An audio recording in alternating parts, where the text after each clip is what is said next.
రేపొద్దున మనం ముఖ్యమంత్రి అయిన తర్వాత ఆ డిజిటల్ లైబ్రరీ మనం ఓపెన్ చేస్తాం.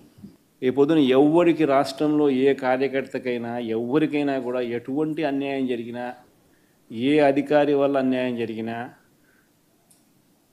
వాళ్ళ పేరు, ఏ రకంగా అన్యాయం చేసినాడు, ఎవరి ప్రోద్బలంతో అన్యాయం చేసినాడు, ప్లస్ నెక్స్ట్ బటన్ మీ దగ్గర ఏమైనా సాక్ష్యాలు ఏమైనా ఉంటే ఏమైనా అప్లోడ్ చేయాలనుకుంటే చేయండి.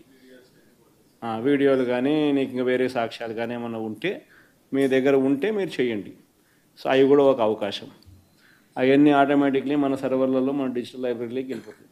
మనం వచ్చిన తర్వాత అవి ఓపెన్ చేసి ఎవడెవడైతే మన కార్యకర్తలను అన్యాయం చేసినాడో వాళ్ళందరినీ కూడా చట్టం ముందర ఏ రకంగా నిలబెట్టాలనో ఆ రకంగా నిలబెట్టించి